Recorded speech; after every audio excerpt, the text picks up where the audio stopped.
नमस्कार, कैसे हैं फिक्र आपकी में आपका एक बार फिर स्वागत है। मैं हूं आपके साथ निशान चतुर्वेदी। शुरुआत करते हैं आपकी फिक्र की बड़ी बड़ी खबरों के साथ। आज ग्लासगो में जलवायु परिवर्तन पर सम्मेलन चल रहा है और आज हम आपको बताएंगे कि दुनिया की ये जो चिंता है वो भारत पर कितना असर डाल रही है।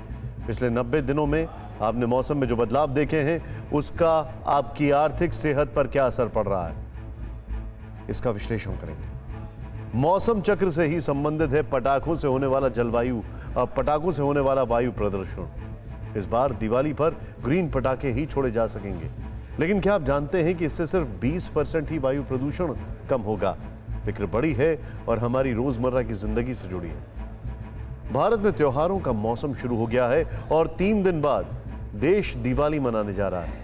लेकिन इस दिवाली से पहले महंगाई ने जनता की जेब कैसे खाली कर दी है, इस पर हमने एक खास रिपोर्ट तैयार की है।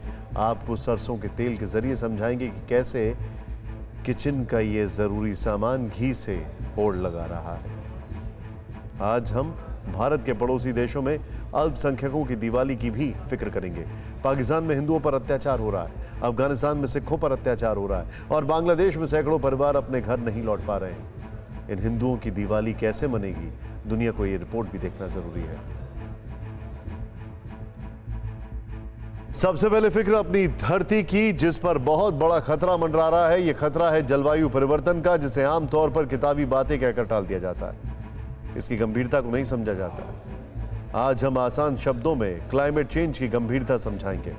सबसे पहले ये जान लीजिए कि ये वो संकट है जिसके लिए सिर्फ इंसान ही जिम्मेदार है। और ये संकट इतना विकट हो चुका है कि अगर दुनिया के लोग और दुनिया भर की सरकारें अब भी सचेत नहीं हुई तो फिर जो नुकसान इंसानियत झेलेगी, ये दुनिया झेलेगी, उसकी भरपाई करना मुमकिन नहीं होगा। माना जा रहा है कि कुछ दशकों के अंदर ये धरती रहने लायक नहीं रह जाएगी। इसलिए संकट पर सबसे बड़ा मंथन हो रहा है। अब से थोड़ी देर बाद स्कॉटलैंड के ग्लासगो में जलवायु परिवर्तन को लेकर महामंथन में प्रधानमंत्री मोदी संबोधित करेंगे। माना जा रहा है कि पीएम मोदी क्लाइमेट जस्टिस की पुरजोर वकालत करेंगे।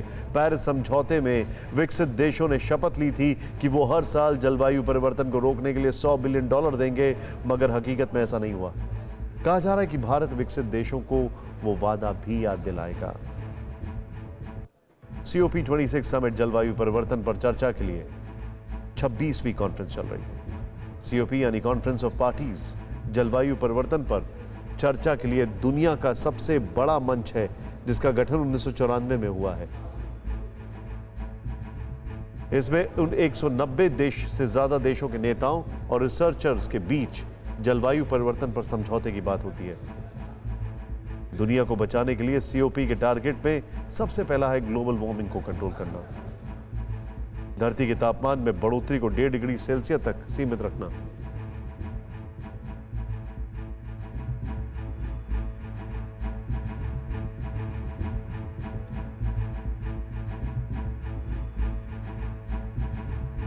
दूसरा है लॉन्ग टर्म नेट जीरो का टारगेट हासिल करना, मतलब जितनी ग्रीन हाउस गैसों का उत्सर्जन हो रहा है उतनी ही मात्रा में उन गैसों को हटाने का काम हो, यह सुनिश्चित करना।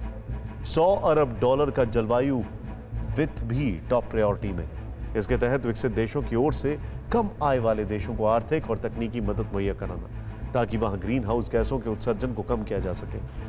COP के टारगेट में दुनिया भर में ऊर्जा उत्पादन के लिए कोयले पर निर्भरता को चरणबद्ध तरीके से कम करना, इसके लिए रिन्यूएबल एनर्जी सोर्स में निवेश पर फोकस बढ़ाना। यह सब करना इसलिए जरूरी है कि रोजाना धरती के किसी न किसी कोने से छोटी या बड़ी प्राकृतिक आपदा की खबर सामने आती है। कहीं भीषण बारिश और बाढ़ का कहर है, कहीं पहाड़ दरकते हैं तो कहीं सूखा पड़ता है, जंगलों में भीषण आग लगती है। लेकिन मौसम की मार ये तमाम घटनाएं अनायास ही नहीं घट रही हैं। ये चेतावनी है पूरी दुनिया के लिए, जिसके बारे में हाल ही में UN की संस्था IPCC यानी inter governmental panel on climate change ने आगाह किया था। आइए सीधे चलते हैं। 2030 तक धरती का तापमान करीब 1.5 डिग्री 1.5 डिग्री बढ़ने की आशंका है। पूर्वानुमान से 100 साल पहले ही 1.5 डिग्री तापमान बढ़ने का डर है। इस सदी के अंत तक समुद्र का जल स्तर 2 मीटर तक बढ़ने की आशंका है। फिक्र आपकी, सोमवार से शुक्रवार रात 9 बजे सिर्फ TV9 भारतवर्ष पर।